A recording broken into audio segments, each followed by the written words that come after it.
Hey everybody, this is Brad Alexander with the Alexander Home Team, Keller Williams.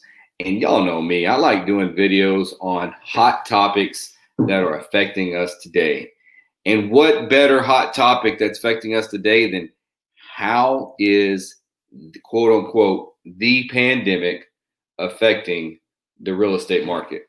Folks, that is a great question that I think I've got a pretty good answer for. All right. So with that being said, I used to teach high school students business. And, you know, to be honest with you, when I taught high school business, I taught it in theory. I taught a principles of high school business, but I didn't own a business. Well, now I own a business.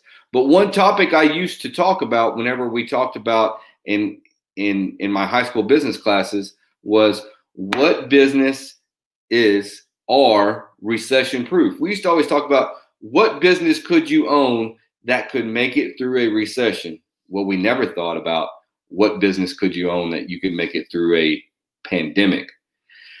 And so I used to teach the kids about, people don't ever quit going to the restroom. People don't ever quit making trash. And in the city limits, you're not allowed to burn your own trash. People really don't ever stop having babies. So and literally, folks, I taught this as a lesson, what businesses were quote unquote recession proof. Well, now we've got what businesses are pandemic proof. You know, one business that's been pandemic proof, folks, hopefully I'm going to make you laugh here, but my septic pumper, all right, Foster septic pumping has been working around the clock since March. Yes, that's true, folks. I'm here to tell you that during the pandemic, one of the best businesses to own, besides Zoom, has been septic pumping. So there you go. So let's get to the topic at hand today. How has the real estate market been affected by the pandemic?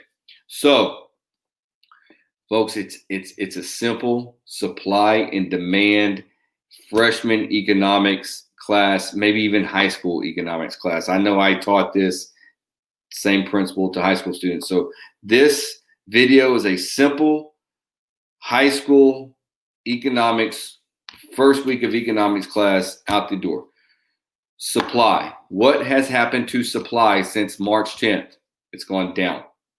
All right. Supply has gone down. What is our supply?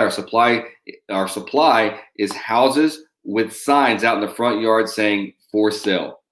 All right. That's our supply. And for whatever reason, people don't feel like they're safe to let strangers in. Whatever the reason might be, all right, we have had a short supply of houses on the market.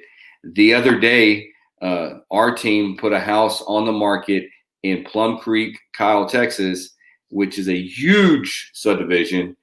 And when I was running the data, there was 3 houses that were on the market, active on the market right then. All right, 3 houses we were competing with. All right. Think about when I used to be a high school football coach. Your supply was your football players, and if your supply of receivers wasn't very good, then whenever you looked at little Johnny over there, and little Johnny wasn't very good, but it was the only thing you had, he got to play. All right. Welcome to our real estate market. There ain't very many little Johnnies out there. So supply is down. Demand. What's going on with the demand? Well, I don't know how high it is. I don't know if it's higher than it was, but here's what I do know. It is high. All right. The demand for real estate around our country, not just in the Austin area, but here I am talking to you about the Austin area, but the demand around our country has gone up. Why has our demand gone up? Well, there's three main reasons. Number one, we live in Austin, Texas, the Central Texas area. All right. I don't want to be claimed to be an Austinite. So we live in the Austin area. It's still a very popular place to live. Rates are at an all-time low. I talked to somebody earlier today, said they got 2.45% interest rate. Folks, let me say that one more time. 2.45% interest rate. That's crazy. That's nuts. All right. And then the last reason is it's summertime. People back in January had mentally told themselves that they were going to move this summer. Well, now it's summertime and it's the end of the summertime, and by God, they're going to do it.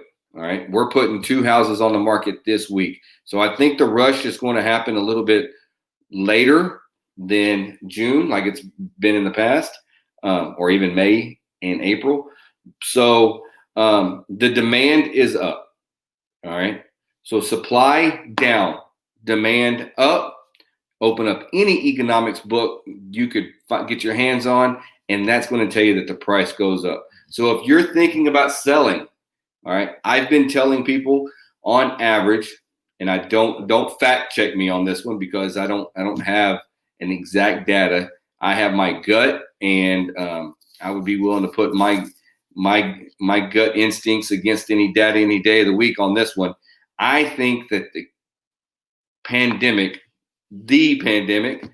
has caused your house value to go up about 5%. So on a $200,000 house, your house value is going up about $10,000 since March.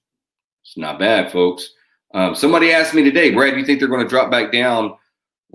Folks, real estate prices have only went back down one time since the Great Depression, and that was 2008. So they could. I'm not here to say they won't. All right. But if I was a gambling person, I would put on there, they're not going to go back down. All right. So prices are up if you're selling. But then if you're buying, you're like, but Brad, prices are up. Yeah, but you're getting that 2.5% interest rate, folks. You can handle a little bit more. That's phenomenal. That is, I know when Stephanie and I bought our first house, we thought a good rate was 6%. All right. So if you got to pay an extra $5,000 on a house or $10,000 on a house, you're still getting your money back over a 30-year period. You're still doing well as a buyer at that interest rate. What part of our real estate market that probably isn't seeing the upswing? It's investment properties. All right. If you remember back in March, April, May, political leaders came out and somewhat told people they didn't have to pay their rent. So that's we've kind of gotten away from that, but colleges aren't full to capacity. So investment properties are not flying off of the market like single home residences are. So, but hey, me and Stephanie put an investment property under contract this weekend, so it is possible. But investment properties are not as hot as owner occupied properties are. So there you go, folks. I am here to tell you how has the pandemic affected our real estate market. If you ever have any questions, please, folks, give me a call, 512-361-1568. Shoot me an email. That's bradalexander@kw.com. No dots, no dashes, just bradalexander@kw.com. If you ever have any questions with real estate, I'm the person to call. So once again, Brad Alexander with the Alexander Home Team, here to make your dreams a reality.